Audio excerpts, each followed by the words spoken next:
One of the great facilitators to replay airsoft is the fact that we have the airsoft arena as part of this business. Now, you might be sitting at home going, well, I live out here in Kansas or Michigan or whatever, how does that benefit me? Well, the thing is, because we have the airsoft arena here, we get to see firsthand how all the guns work. Now, we get a lot of guys that are out there on the internet, I'm sure you've seen them. They've got a million guns for sale, but once they sell you the gun, they're kind of out of the loop. They don't get to see how well the gun performs and what are the positives and the negatives for it. But here at the arena, we get to actually talk to the people. We actually go out there and see them use the gun, and we get real-time feedback on what works and what doesn't work. And there's always these couple of surprise guns that just seem to be very well suited to certain kinds of play, like especially here at the arena. And one of those outstanding guns is the CYMA CM035. Now, the CYMA CM035 is a very good reproduction of the Kalashnikov AK74u Krinkov, which is pretty much the Russians' go-to short-barreled CQB version of an AK-74.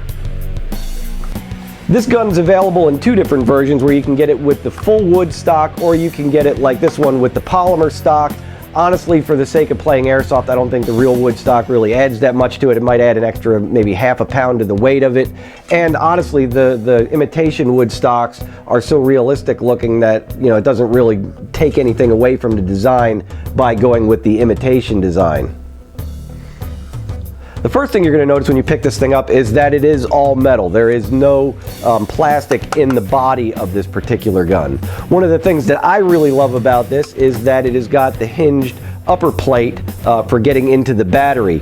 A lot of the problems with the other AKs that are out there is that when you take this off, this part just falls off of the gun. This one's actually got a hinge at the front of the rear sight, which allows you to lock it in place, and you don't have to worry about losing the upper part of your receiver.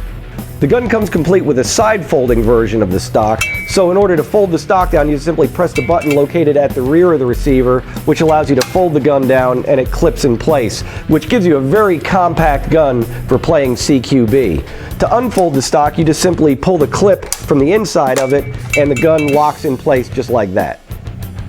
As far as the magazine on the AK-74, it's pretty much standard AK fare for an airsoft gun. First, to remove the magazine, you just press the lever located at the rear of the magazine, allowing you to tip it forward and then remove the magazine from the gun.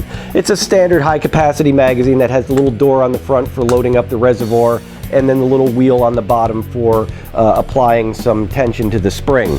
To reload the gun, you just simply put the front of the magazine into the gun and then tip it into place. One nice thing about AK airsoft guns is that the magazines are interchangeable between AK-74s and AK-47s. But if you want to look authentic, you're going to want to go with the orange-colored AK-74 magazines for this gun.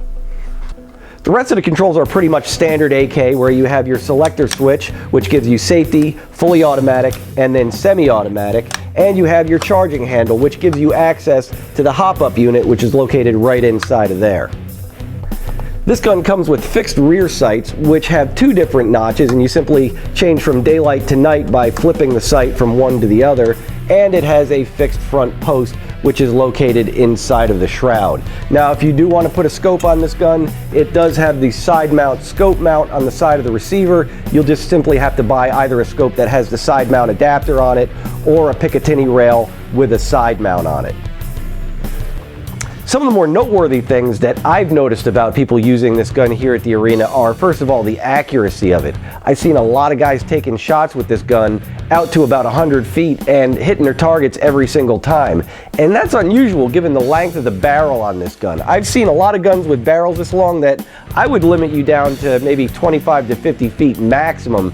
This gun's hitting them out to 100 feet, which is at least double what I would expect. The other thing I notice about these guns, they just don't break. We don't see them come back. I've sold a lot of these guns to customers that I see on a regular basis that come here every week, every other week, whatever, and they just never come back with any kind of problems. And that is something to write home about. So if you're looking for a good CQB gun and maybe you're just not a fan of the M4 design, this is a very good alternative. Like I said, you'll be surprised at the accuracy of this gun. Now, I would not put this up against a sniper rifle, you know, because it is a shorter barrel gun and it does have its limitations, but for a gun that's purpose-built as a close quarter battle gun, this is an excellent choice. If you want to find out more, come on down to the arena. We're open, geez, we're here 7 days a week these days. You can try it out for yourself. Or if you just want to order it online, you can go to replayairsoft.com and we'll ship one out to you. So until the next time, don't let the bastards get you down.